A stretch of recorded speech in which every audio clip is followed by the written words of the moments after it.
Boa noite a todos e a todas. A gente está fazendo uma aula diferente, né? Para matar a saudade da época da pandemia. Saudade nenhuma, na verdade, né? Mas diante das circunstâncias que eu já apresentei, a gente vai continuar, né, o estudo das fontes do direito que a gente iniciou na aula passada, e a gente iniciou exatamente pela legislação, mostrando que a opção da doutrina, de uma forma geral, é iniciar todo o estudo de fontes do direito a partir da legislação, porque a legislação é, por si só, a fonte do direito que, para a, a maior parte dos juristas, é aquela que guarda maior estabilidade, segurança. Quando a gente tem dúvidas sobre qual norma jurídica aplicar, é bem mais simples abrir um código, um vade-mecum, e achar determinado artigo de lei do que pesquisar a jurisprudência de um tribunal ou fazer uma análise de como a doutrina responde àquela questão, ou, pior ainda, como é que a gente analisa os costumes jurídicos relacionados àquela determinada questão. Então, por isso, a gente principia por legislação, sempre mostrando também a crítica à própria formatação da ciência, das fontes do direito, de que é uma construção doutrinária que não é natural, mas tem fins pedagógicos, mas, claro, guarda consonância com a própria ideia de direito forjada pelo sistema capitalista, né? Pela concepção moderna, né? Contemporânea de direito que a gente tem hoje, que é atrelada a esse modo de produção, a essa visão que se tem hoje do direito ocidental. Bom, hoje a gente vai... Deixa eu só colocar aqui para vocês a apresentação.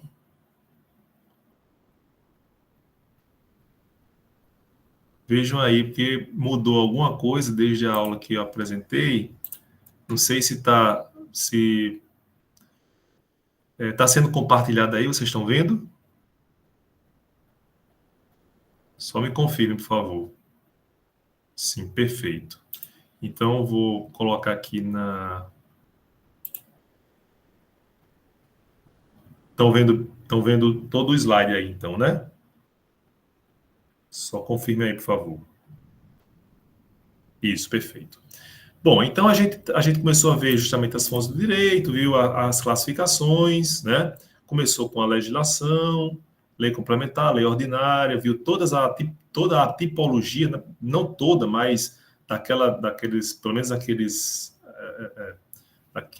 instrumentos mais corriqueiros que a gente pode considerar como legislação, como alvo do processo legislativo. E hoje a gente vai começar exatamente com o costume jurídico.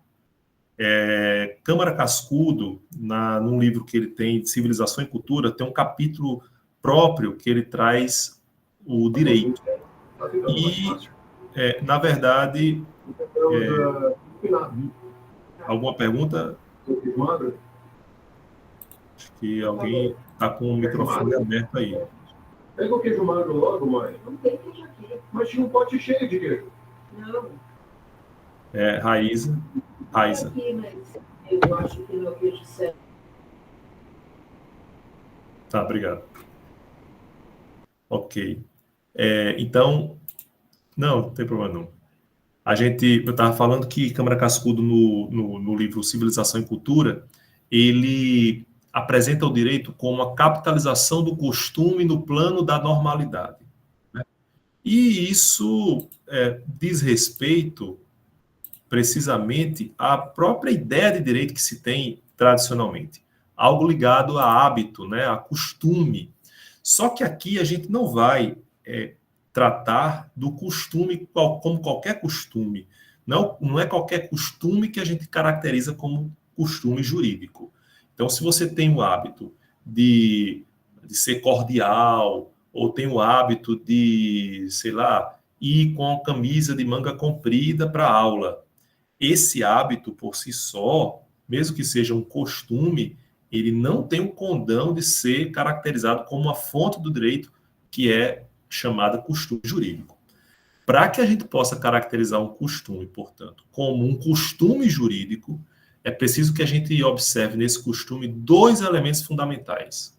O primeiro deles é o que a gente chama aí de convicção de obrigatoriedade.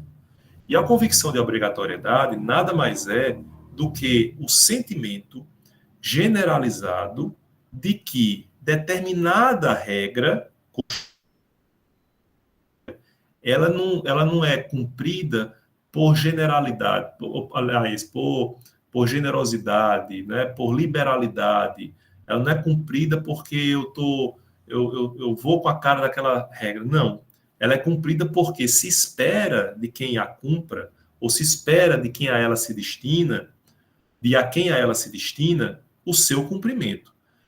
E a ponto de eu considerar que se eu não cumprir determinada regra costumeira, eu posso me submeter, me sujeitar a sanções.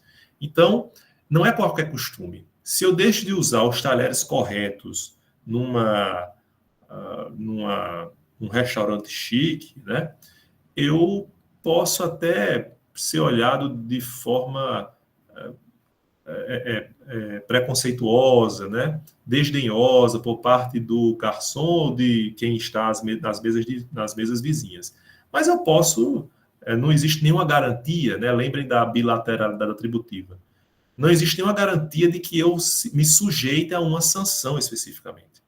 No entanto, quando eu estou diante de um costume jurídico, eu estou consciente da possibilidade de aplicação daquela sanção. Portanto, uma primeira característica do costume jurídico é essa convicção de obrigatoriedade, certo?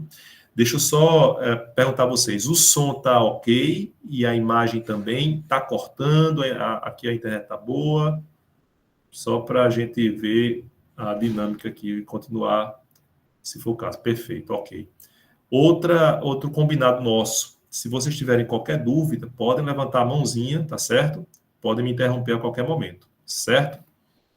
Bom, além dessa primeira característica, a gente tem uma outra, que é o uso continuado. Vamos imaginar que eu tenha um sentimento de obrigatoriedade em relação a determinado costume, mas esse costume, ele é tipo uma moda, né?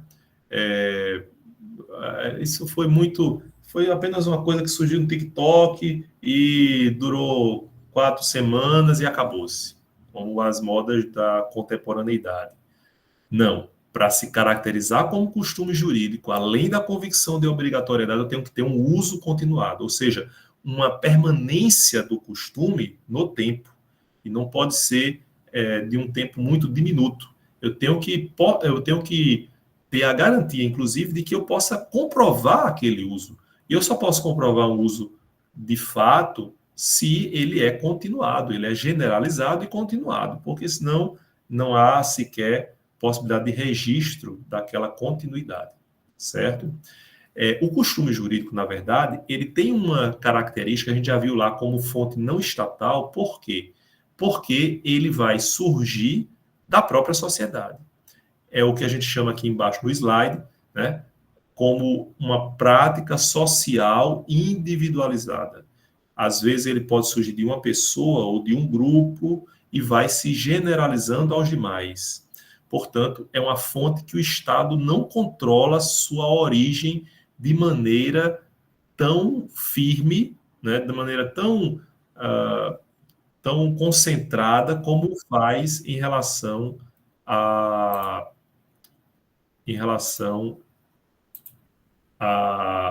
legislação, por exemplo, certo?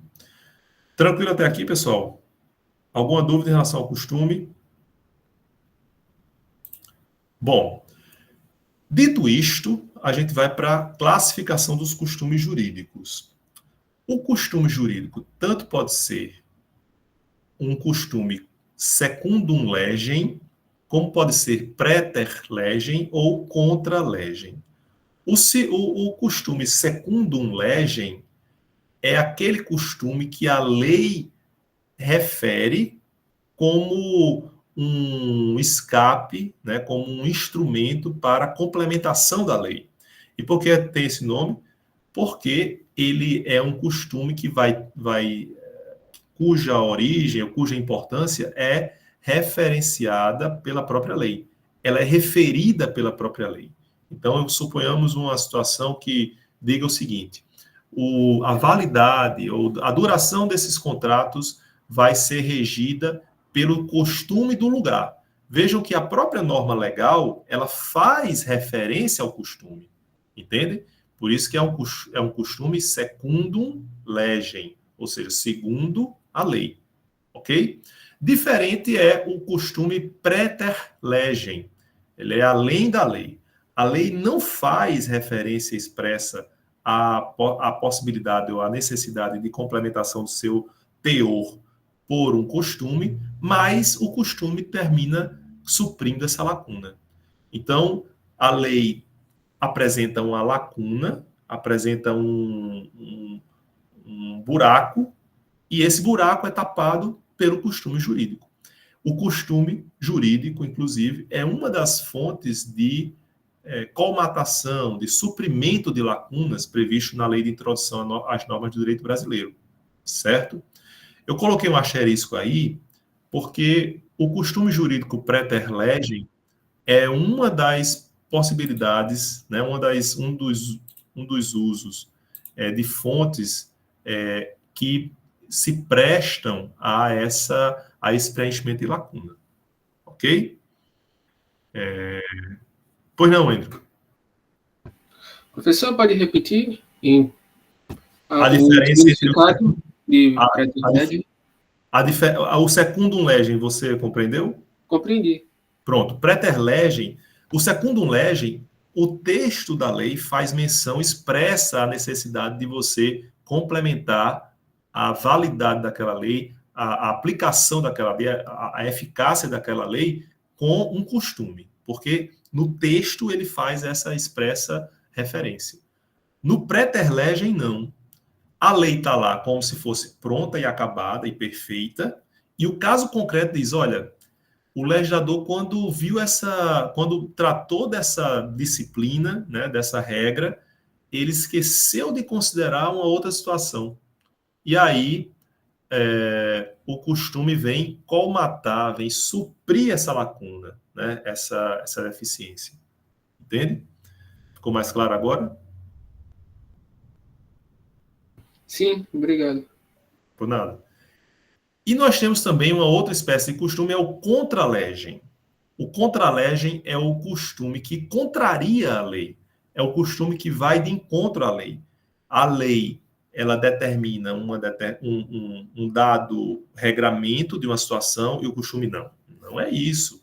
Esse regramento é desfeito e o costume contraria o texto da lei. A rigor, o nosso ordenamento jurídico não permitiria um costume contra a legem, porque lá na lei de introdução às normas do direito brasileiro, ela disciplina o seguinte: uma lei revoga uma outra lei anterior, do mesmo patamar, ou seja, apenas uma lei pode revogar essa mesma fonte, né? Só que, na prática, esse dispositivo, ele, por vezes, é contrariado. Por quê? Há, sim, a possibilidade de aplicação do costume contra a legem. Por exemplo, a gente poderia até dizer, o próprio costume pode revogar, em parte, né, esse dispositivo legal. Se a gente observar um exemplo mais prático, né, de costume jurídico, nós podemos recorrer à ideia do cheque pré-datado. Se bem que há 15 anos, quando a gente falava em cheque pré-datado, por ser mais usual, era um exemplo bem mais factível, né? Bem mais palpável.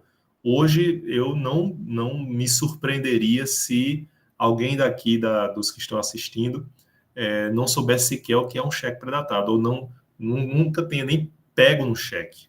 Mas eu vou me fiar, né, nessa memória de vocês, ou nesse conhecimento, para usar esse exemplo. O cheque pré-datado, por definição legal, é uma ordem de pagamento à vista, certo? Então, vamos supor, quando eu assino um cheque, eu coloco a data, ele pode ser descontado junto ao banco imediatamente. Quando eu assino, aquele que recebe aquele cheque tem lá o valor e uma determinação, a ordem de pagamento, uma ordem ao banco para que pague aquele valor àquela pessoa. Ou ao portador, dependendo do valor, não precisa ter o portador exatamente ali especificado pelo emissor do cheque. Ou seja, o cheque é uma ordem de pagamento à vista. Ok. Mas o que é que o comércio descobriu? Olha, eu quero vender. E chega uma pessoa lá e diz, olha, eu queria muito comprar essa televisão, muito. Estou precisando dessa televisão, quero assistir aos jogos do Fluminense no Super Mundial, próximo ano e tal. Mas é só o próximo ano, mas eu quero me antecipar e tal. Quero comprar essa televisão. Aí o vendedor diz, você tem o dinheiro? Eu disse, não, eu não tenho dinheiro agora, mas eu vou receber o 13º desse mês, né, lá para o dia 20, e vou conseguir pagar. Você guarda essa televisão até eu pagar? Não, me leva agora, faz o seguinte, você vai ter o dinheiro dia 20, né? Certo. Você leva a televisão. E aí, você assina um cheque aqui, dizendo que, coloca assim, dia 21 de dezembro, eu me comprometo com você a só sacar esse dinheiro no dia 21. É o tempo que o dinheiro entra na sua conta e você paga essa televisão, você já leva hoje, olha que vantagem. E assim surgiu um contrato no âmbito empresarial do cheque pré-datado. Não havia, em princípio, um respaldo legal para esse uso do cheque, porque, como eu disse a vocês, o cheque é a ordem de pagamento à vista. Então, se alguém quisesse, né, o vendedor de má fé quisesse já sacar o dinheiro no dia seguinte, ele podia sacar. Podia até dizer, olha, ele está agindo de má fé, é um estelionatário e tal, emitir um cheque sem fundo. Mas o contrato não foi esse. O contrato foi dele só sacar daqui a algum tempo, depois do dia 21. O que foi que aconteceu aí? A gente está diante de um costume que contraria a lei. Um costume, portanto, contra a legem. E que tem a convicção de obrigatoriedade, tanto que os tribunais reconhecem a validade desse acordo e retiram a ideia de má-fé do emissor do cheque, que assim o faz, e imputa àquele que recebeu esse cheque pré-datado e mesmo que desnaturado da sua ideia original, né, a má-fé a essa pessoa, né, ao vendedor que utiliza esse cheque dessa maneira, certo? Contrariando esse acordo que há entre os contratantes, certo? Entenderam, pessoal, a diferença dessas três possibilidades de costume jurídico? Pois não, Hélio? Pode falar. Ah, perdão. Deixa eu ver aqui.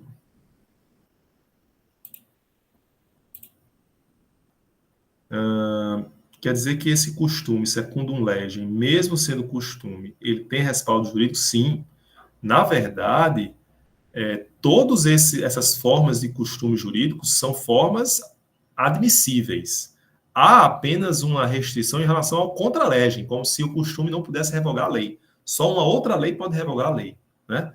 Mas tanto o secundum legem como o praeter legem são tranquilamente passáveis, né, compreensíveis como fontes do direito de fato admissíveis no ordenamento jurídico brasileiro, certo? Todas essas possibilidades, ok? Certo. Alguma outra dúvida, pessoal?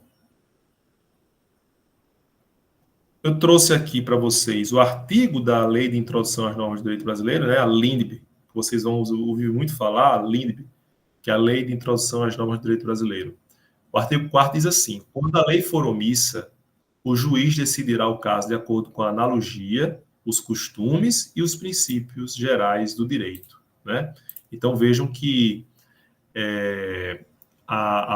essa lei, ela já sinaliza para o juiz os escapes que ele vai ter à disposição justamente para resolver a omissão da lei, a lacuna da lei, certo?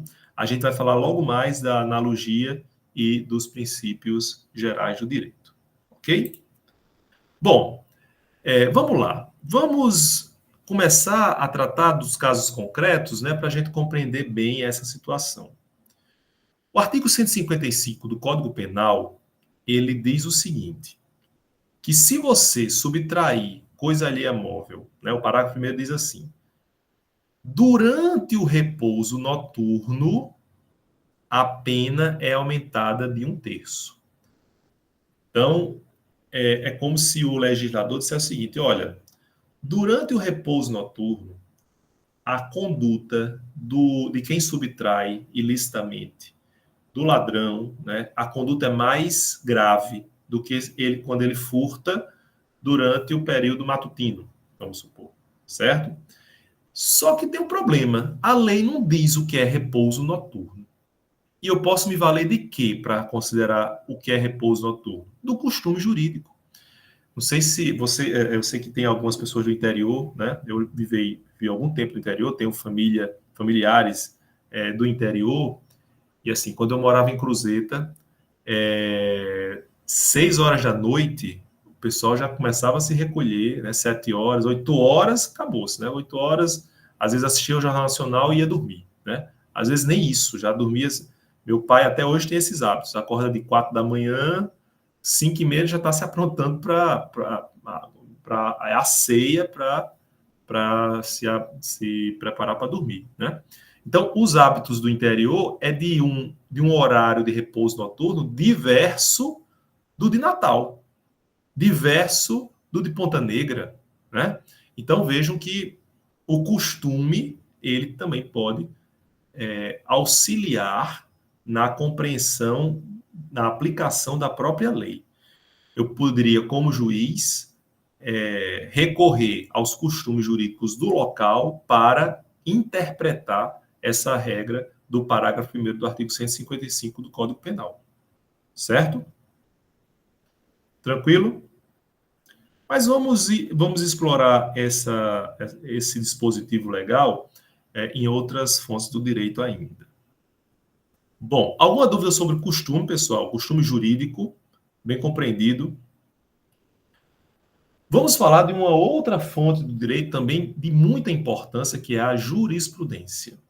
A gente já viu lá naquele texto de Kelsen que uma possível compreensão da expressão jurisprudência pode ser ciência do direito, né? Quando a gente falava assim, o J maiúsculo, jurisprudência com J maiúsculo, para Kelsen é a ciência do direito. Não é o caso aqui da jurisprudência como fonte do direito.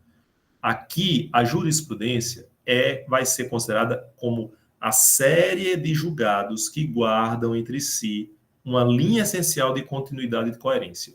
Ou dito em outras palavras, uma série de julgados de determinado tribunal em determinada época sobre determinada matéria. Ok? Pois não, André? Eu posso dizer, então, que jurisprudência é o coletivo de decisões? Não necessariamente. Por quê? Porque se essas decisões não forem coerentes, eu não posso falar em jurisprudência. Porque, vejam, eles têm que guardar uma linha essencial de continuidade e coerência. Vamos imaginar que você faça uma análise da jurisprudência do Tribunal de Justiça do Rio Grande do Norte sobre, sei lá, o que ele considera insignificância no direito penal, vamos supor, certo? E aí eu vejo os julgados entre 2010 e 2024. Se eu encontrar uma linha de coerência nesses julgados, eu posso dizer a jurisprudência do Tribunal de Justiça do Rio Grande do Norte sobre a aplicação do princípio da insignificância tem essas características, ok? Porque eu vejo, de fato, uma linha coerente. Eu posso falar em uma jurisprudência. Só que, se eu tenho decisões desencontradas que conflitam, colidem, que não guardam consonância, eu não posso falar em jurisprudência. Eu posso falar como você falou, como você disse. Eu posso falar em julgados. E é um primeiro aspecto que eu queria que vocês não cometessem um erro daqui por diante. Eu escutei, eu estou participando do congresso aqui em João Pessoa, né? E eu escutei colegas falando assim, olha, eu peguei umas jurisprudências. Não é tecnicamente correto falar umas jurisprudências, porque eu sei que o colega que se referiu à jurisprudência quando queria dizer o seguinte, eu peguei uns julgados, eu peguei umas decisões, entendem? Porque jurisprudência é no singular mesmo, ou seja, é uma série de julgados. Então, eu só posso firmar jurisprudência, eu só posso me referir à jurisprudência quando eu tenho um pensamento consolidado no órgão judicial. E, geralmente, a jurisprudência, pelo menos no nosso ordenamento jurídico, ela acontece no âmbito dos tribunais. É claro que eu posso falar em um entendimento do juiz. O juiz da nona vara tem determinado entendimento. Mas eu acho que é uma forçação, né? É meio forçado falar em jurisprudência daquele juiz. Geralmente a gente se refere à jurisprudência quando é uma série de decisões colegiadas, decisões de um tribunal colegiado, portanto, certo? Então, a gente precisa ter isso em mente. Uma coisa é você falar de jurisprudência que pressupõe uma série de julgados. Aí você pode perguntar, professor, mas será que eu posso falar em jurisprudência quando eu tenho só uma decisão do tribunal? É muito cedo, certo? Porque a jurisprudência pressupõe um coletivo de decisões. Deixa eu ver aqui a pergunta. Professor, nesse caso, jurisprudência se aplica somente ao direito processual. Na verdade, assim, não é nem a questão de se aplicar ao direito processual. Jurisprudência é um conceito, é uma fonte do direito que demarca esse entendimento consolidado pelos tribunais, certo? Então, pode ser...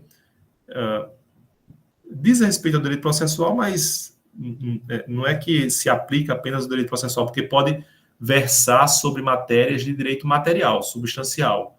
Pode haver jurisprudência sobre direito penal, direito civil, direito empresarial, direito tributário, assim por diante. Certo? Diágoras levantou a mão. Pois não, Diágoras. Professor, aqui ele é o que a gente está tomando ajuda aqui. A minha dúvida é o seguinte, há essa abrangência de diferença nas decisões para gerar gerar essa jurisprudência, porque obviamente tem essa questão do juiz, a pessoa que está lá fazendo, vai interpretar a lei, então vai mudar, né, de caso para caso. Mas essa normatividade, ela não dificulta um pouco de haver várias, assim, não várias jurisprudências, né, que vai ser só uma no caso, boa. Vários tipos de... Várias decisões. Diferentes decisões em relação a isso. Pois é uma das primeiras críticas que se fazem à jurisprudência é que mas a jurisprudência você pode ter um determinado sentimento agora do tribunal e esse sentimento mudar. Ok, mudou a jurisprudência, né? Eu tenho, por exemplo, no direito norte-americano, duas possibilidades de mudança da decisão na jurisprudência, que são o overruling, né? Ou o que é o overruling? Existem duas situações agora esqueci a outra expressão. Bom, mas eu vou tentar falar sobre elas mesmo sem saber a exata expressão que eles usam lá. Numa determinada situação, a gente tem uma decisão já consolidada, certo? Então, o tribunal, ele entende de determinada maneira. Então, ele pode dizer o seguinte, ora, nesse caso aqui, que eu estou julgando, eu não aplico essa jurisprudência porque ele tem uma característica que não permite que eu o iguale essa situação às situações que deram ensejo a essa jurisprudência. Ou eu posso dizer o seguinte: olha, eu tinha determinado posicionamento em relação à matéria, mas eu estou vendo que não, eu estava errado, né? É como se o tribunal fizesse o que Tarcísio de Freitas fez hoje, né? Olha, eu estava errado em relação à repulsa em usar a câmera corporal lá, ou não admitir a câmera corporal do policial militar. Como o Supremo, que em relação à possibilidade de aplicação da execução da pena pela decisão em segunda instância, por um tribunal colegiado, o Supremo entendeu que, em um momento que deveria haver a possibilidade de execução da pena, e em razão disso, inclusive, até o presidente Lula foi preso, mesmo não tendo transcorrido todo o sistema recursal, não tendo se exaurido todo o sistema recursal, e depois o Supremo voltou atrás, mudou, portanto, a jurisprudência. E aí vem a crítica. Isso não dá uma instabilidade, né, ao sistema? Sim. Mas, ao mesmo tempo, esse dinamismo, essa plasticidade que é própria das decisões dos tribunais, as decisões judiciais, possibilitam ao direito um arejamento. A lei, a gente sabe, ela demora muito mais tempo para ser modificada.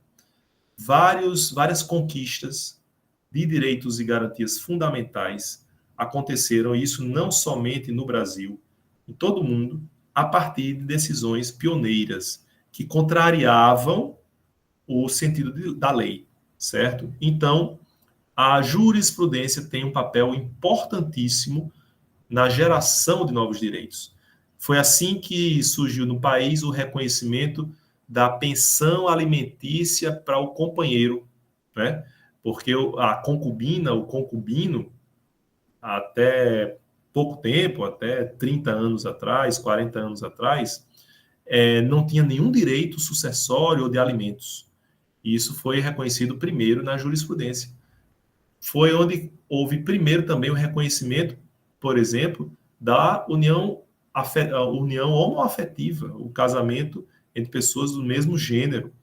E o professor Ivan Lira, que é professor da UFRN, professor de Direito Penal, proferiu uma decisão pioneira nesse sentido para reconhecer uma união estável entre pessoas do mesmo gênero, para reconhecer com isso também direitos previdenciários. Então, veja que a jurisprudência é muito alvissareira na criação e no reconhecimento de novos direitos, certo? Porque, ao contrário da lei, ela pode ser modificada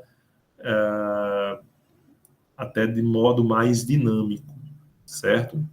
Outra coisa que eu queria chamar a atenção para vocês é que, ao contrário da legislação, que mais ou menos obedece à ideia do método dedutivo, porque a gente tem na legislação o quê? A gente tem uma lei, uma regra, em que a gente subsume àquela regra que é abrangente, que é genérica, um fato particular. Então, eu aplico da lei geral ao caso concreto, né? Do geral para o particular. A jurisprudência tem o sentido inverso. Eu pego casos particulares, vou decidindo aqui, aí diz, rapaz, eu acho que isso já me permite dizer que esse tribunal, em relação a esses casos aqui, que são muito similares, ele tem determinado entendimento. E aí eu tenho o reconhecimento da jurisprudência. No Brasil, via de regra, a jurisprudência não é vinculante.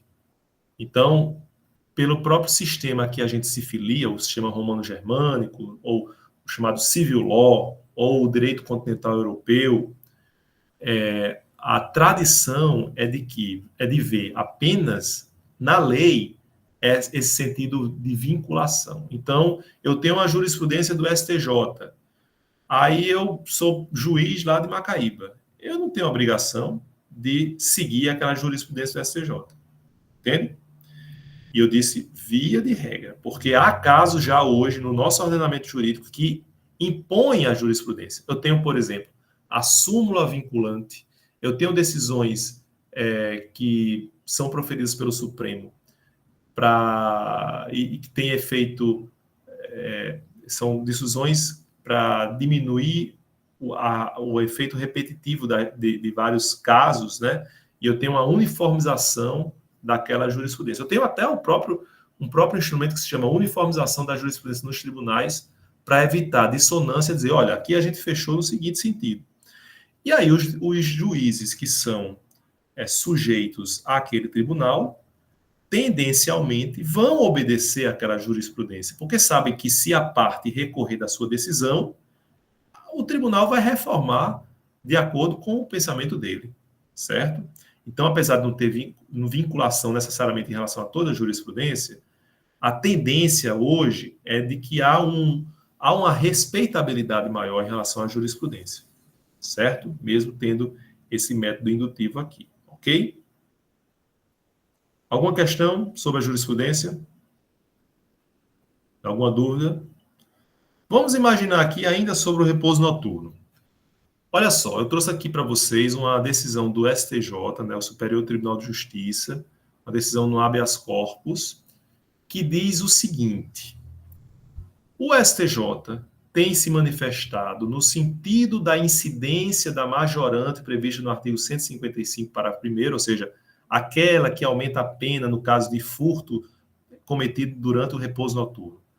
Mesmo na hipótese, vejam só, de furto praticado durante o repouso noturno em estabelecimento comercial ou em residência desabitada, sendo indiferente o fato de a vítima estar ou não efetivamente repousando. Então, você poderia fazer uma interpretação literal do texto dizendo o seguinte: bom, eu cometi o furto, mas as pessoas estavam acordadas durante aquele período.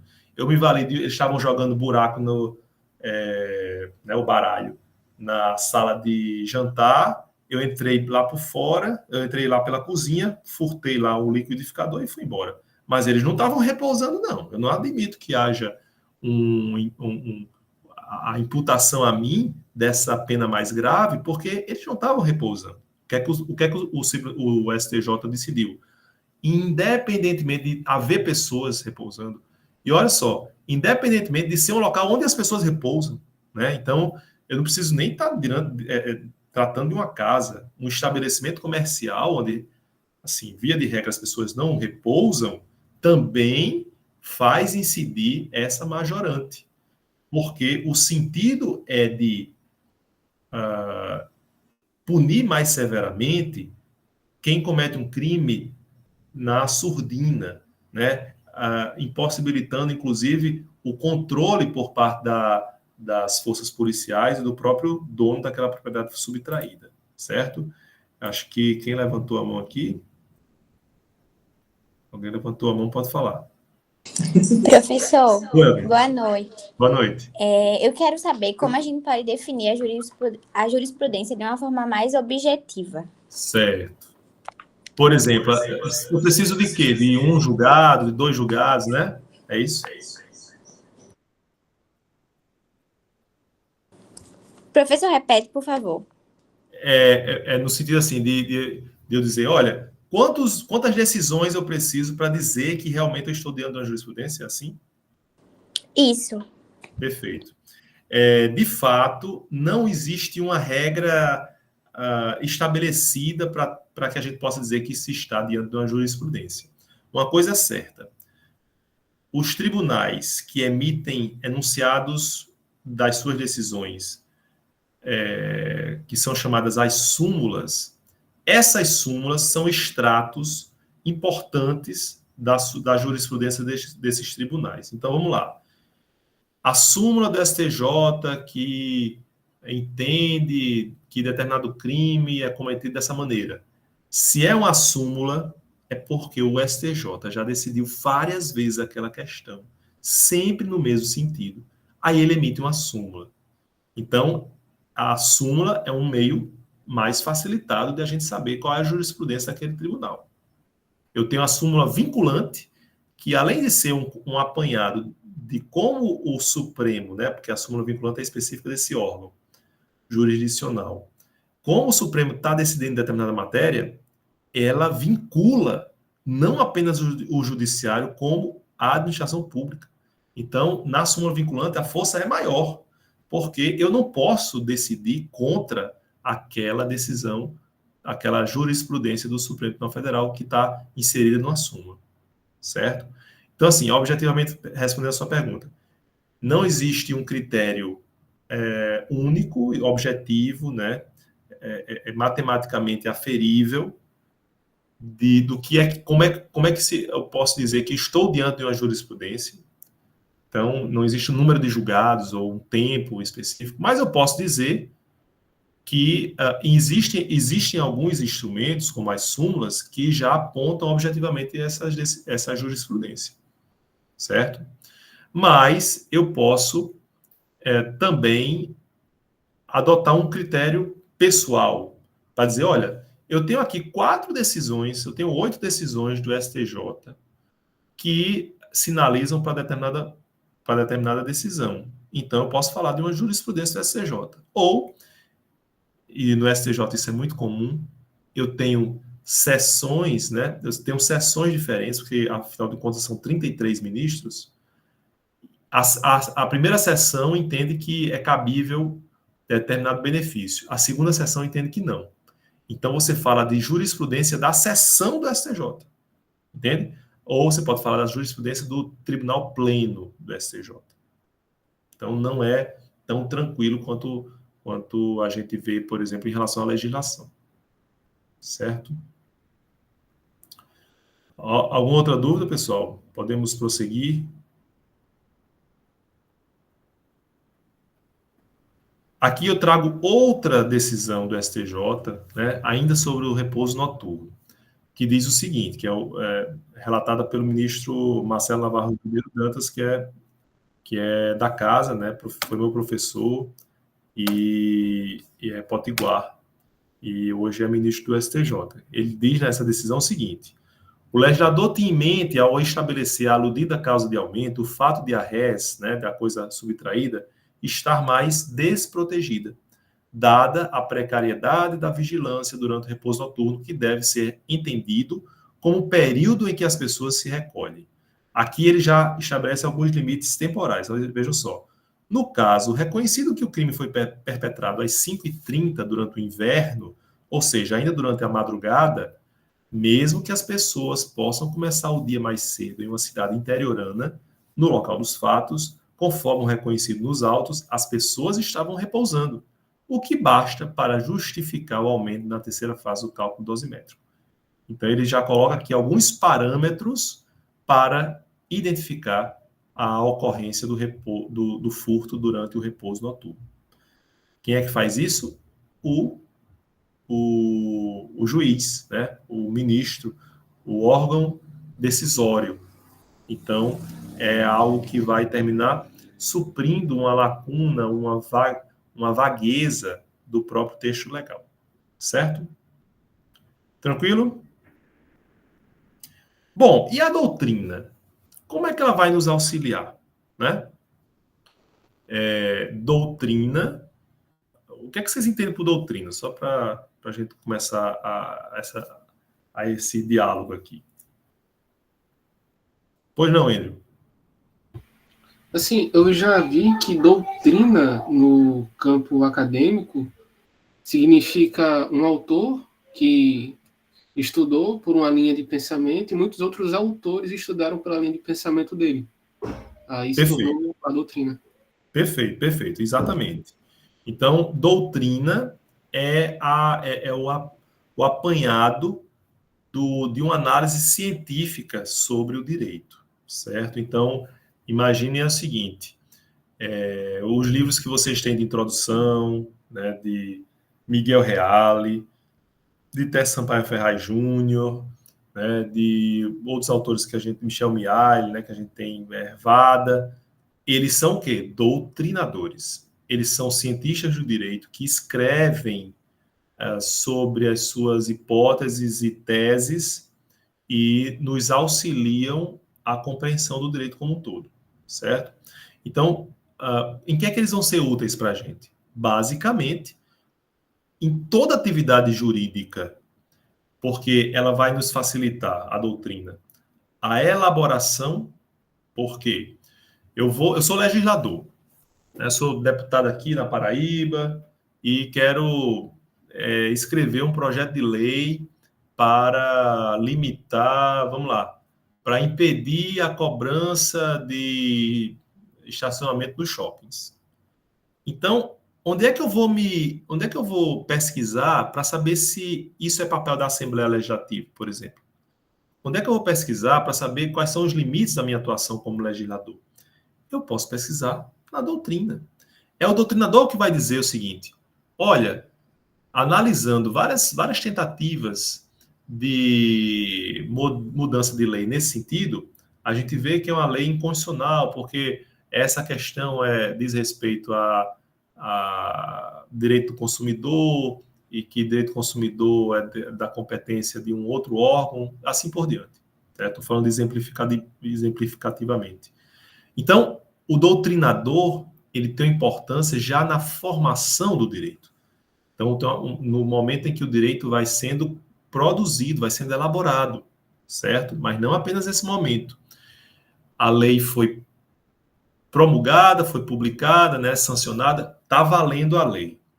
Aí eu tenho lá uma determinada expressão que eu tenho no texto legal, mas eu tenho muita dúvida para saber a que ela se refere.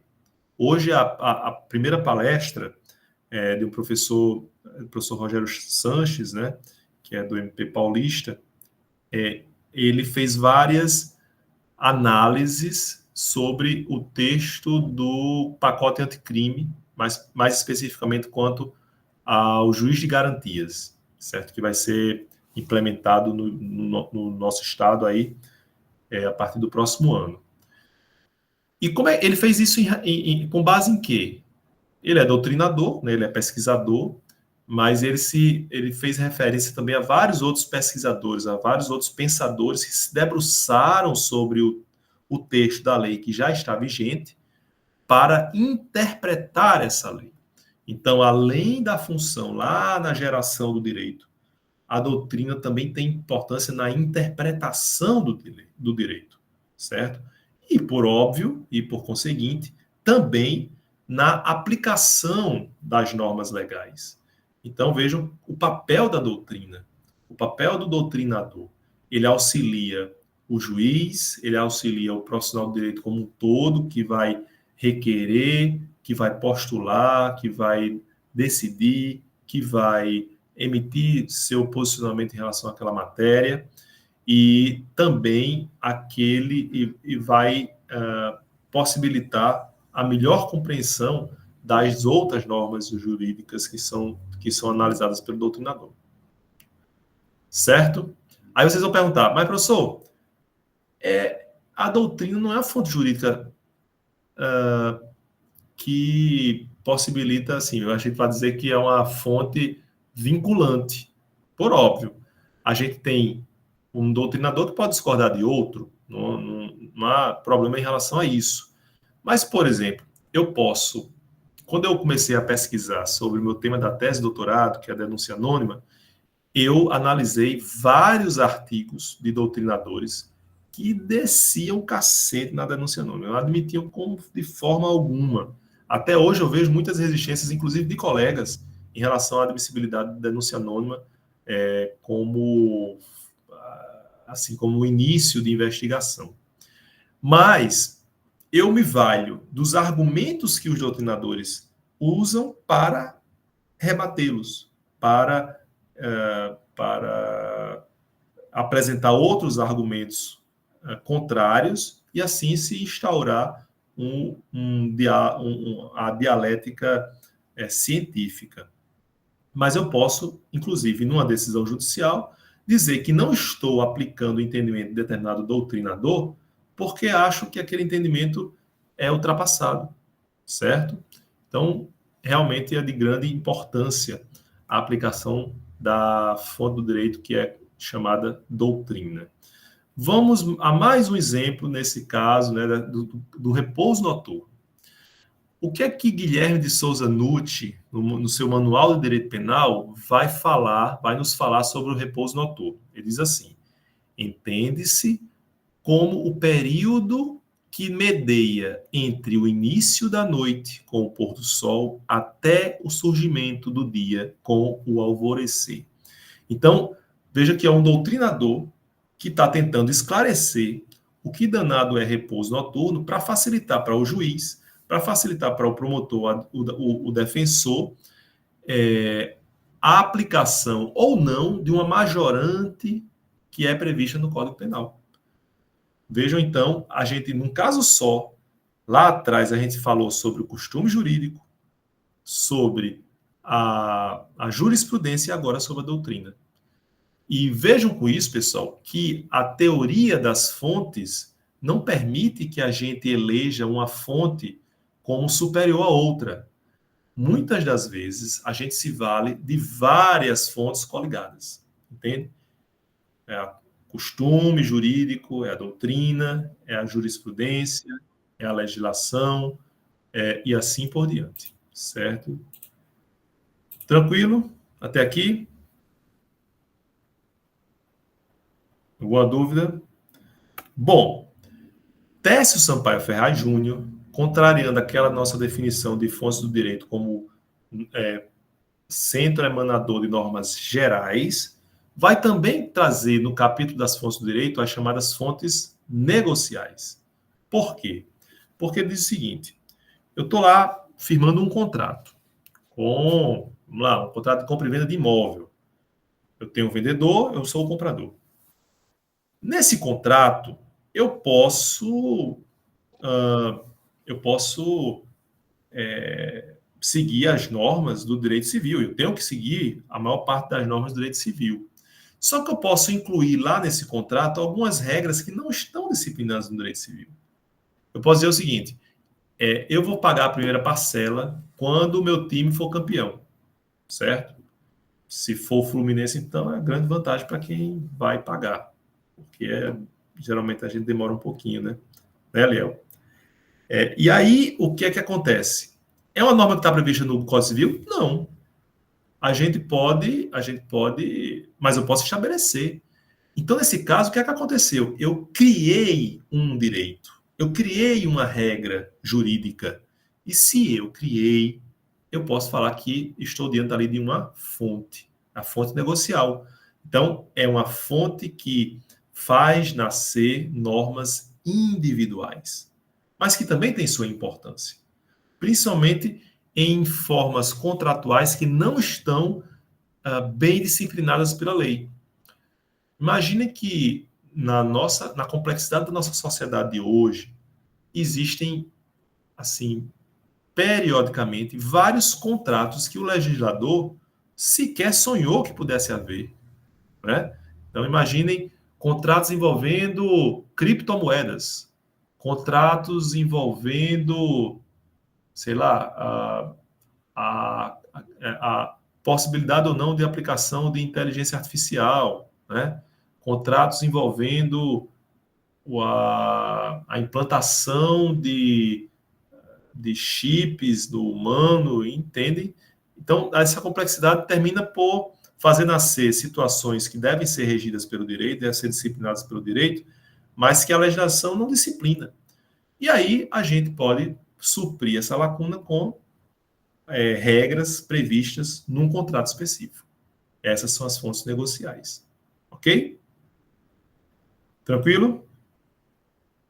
Bom, temos ainda a chamada analogia. Há uma discussão se a analogia, de fato, é uma fonte do direito ou um instrumento para preenchimento de lacuna. Um instrumento técnico para suprir lacuna, como eu coloquei aí para vocês. Alguém sabe me dizer o que é uma analogia? Como é que vocês imaginam a aplicação de uma analogia? Quando a gente fala assim, eu estou fazendo uma analogia a essa situação. O que é uma analogia? Alguém pode usar algo que já passou como exemplo. Perfeito, Hélio, perfeito. Alguém poderia me dar um exemplo?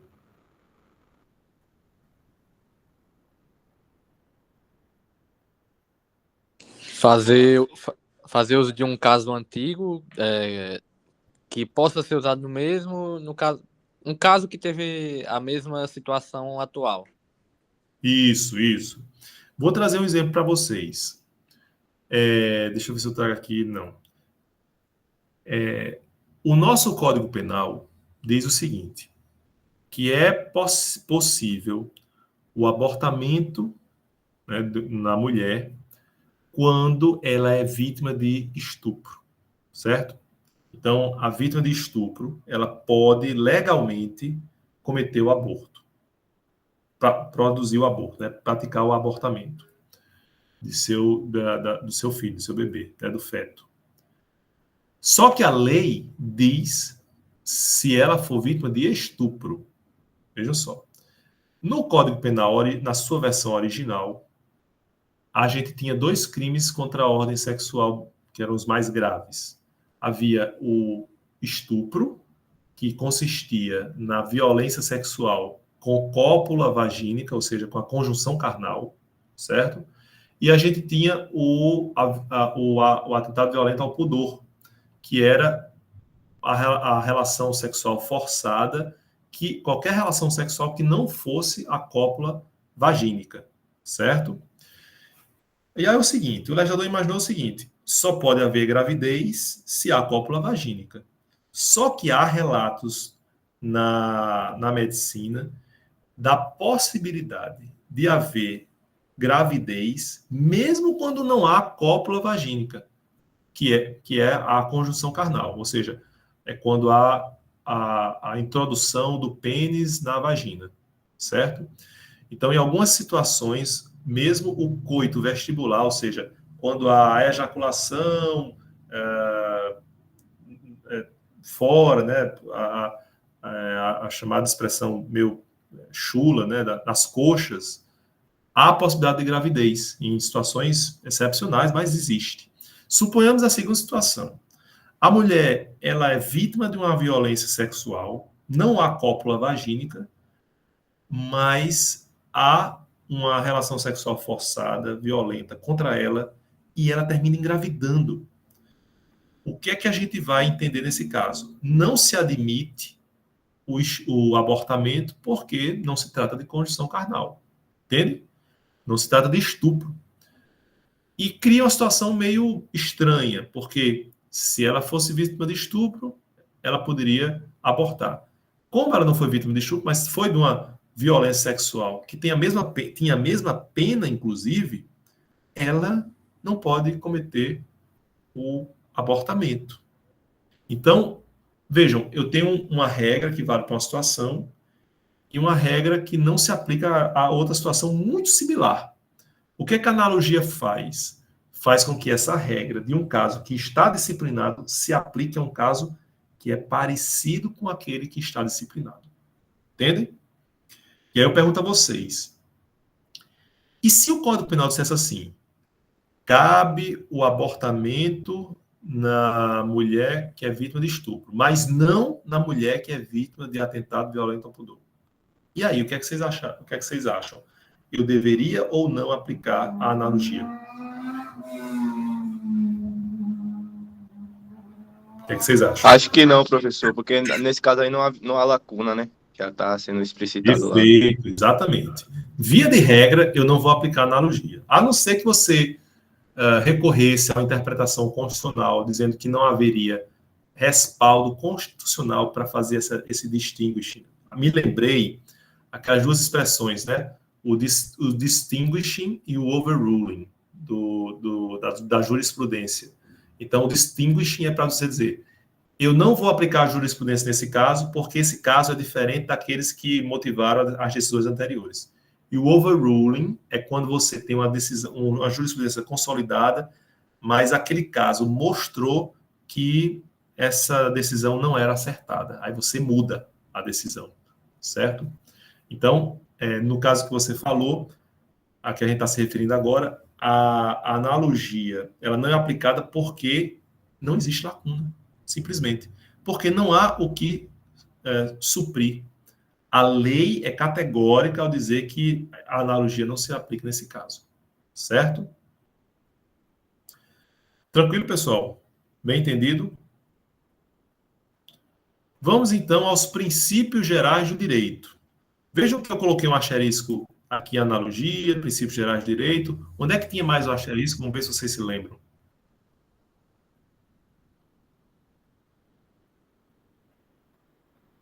Lembram, né? Nos costumes preterlegem. E por que é que tem um asterisco? Porque todas essas fontes do direito têm potencial de suprir lacunas. Assim acontece com os princípios gerais do direito. Os princípios gerais do direito não são os princípios dos princípios jurídicos, que é uma espécie de norma jurídica, certo? A gente vai ver na próxima aula em que é que consiste o princípio jurídico, que é uma espécie normativa. Princípios gerais do direito são cânones jurídicos que não necessariamente estão escritos, não necessariamente estão expressos em determinado ordenamento jurídico, mas que se espraiam, né, que se espalham por todo o ordenamento jurídico. É como se fossem matrizes normativas que estão, que contaminam, no bom sentido, né, que inspiram determinadas normas dentro de um ordenamento jurídico. O Piano, lá no direito romano, ele dizia o seguinte, que os 3 princípios básicos do direito são o honeste vivere, né, o viver honestamente, o nemine ledere, ou seja, o não cometer, não causar prejuízo, né, não causar dano a quem quer que seja, e um que vocês já ouviram falar lá dos textos de Hervada, que é o sum cuique tribuere, que é o dar a cada um o seu, dar a cada um o devido, certo? Então, vejam, são princípios gerais do direito. Eles estão escritos no nosso ordenamento jurídico? Não. Mas quando eu estou diante de uma norma que proíbe a subtração da coisa alheia, eu tenho um nemine ledere. Quando eu digo que as pessoas devem pagar um tributo mais elevado, Queiroz deve se ter contemplado aqui, né? Mais elevado. Se a pessoa ganha mais, eu estou utilizando o sum cuique tribuere, certo? Então vejam que como eu apresentei aqui, uma reminiscência do direito natural como fonte do direito. É como se ele não fosse escrito, fosse algo que remonta à nossa natureza, mas que se espalha por todo o ordenamento jurídico. Ele também pode ser utilizado, os princípios também podem ser utilizados como fonte do direito que preenche lacunas na lei. Certo? Tranquilo? Bom, a gente vai concluir exatamente com a equidade. A gente já viu isso de forma rápida, né, quando a gente falou sobre justiça, né, como fundamento do direito. Por quê? Porque Aristóteles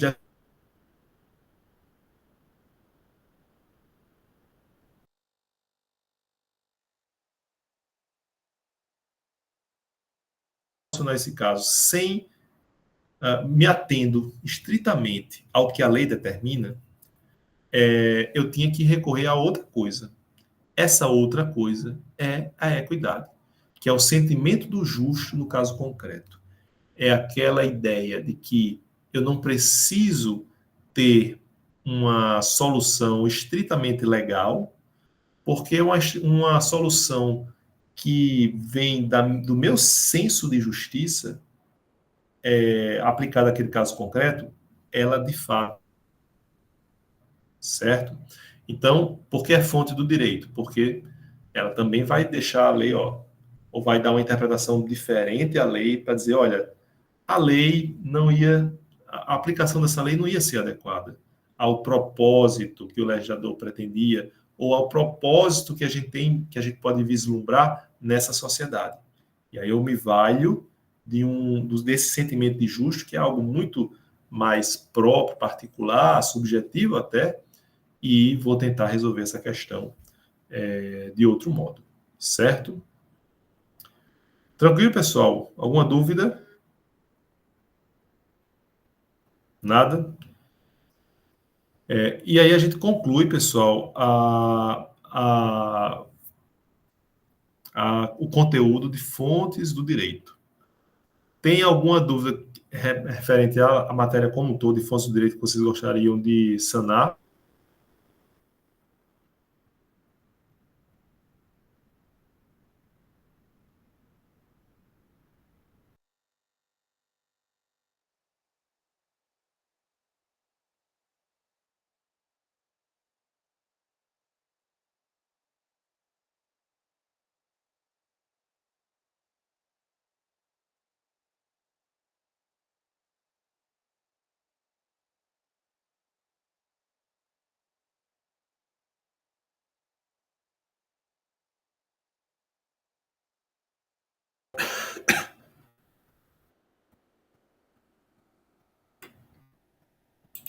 Caiu, não foi? Caiu a conexão aqui. Professor, eu ainda tenho uma dúvida. Pois não, Andrew. É sobre os princípios gerais de direito. Eu não Certo. entendi muito bem. Bom, perfeito. Os princípios gerais do direito são cânones, são construções que orientam a regulação das condutas em determinado ordenamento jurídico. E eu vou dizer nem vou dizer em determinado ordenamento jurídico, porque às vezes esses princípios eles têm até uma propensão à universalidade, a serem previstos em vários ordenamentos jurídicos diferentes. Então vejam que o respeito à vida ele é um princípio que orienta todos os ordenamentos jurídicos ocidentais. Não é verdade? Então, assim como a própria ideia de propriedade, certo? São princípios gerais, portanto. Eles não são escritos, eles não são, muitas vezes, não têm linhas bem definidas, mas eles estão presentes em todo ordenamento jurídico, em vários ramos do direito daquele ordenamento, e terminam inspirando as normas jurídicas de uma forma geral ali, certo? Beleza, perfeito. Tranquilo? Alguém mais tem dúvida? Bom, então eu vou encerrar aqui, pessoal, para a gravação.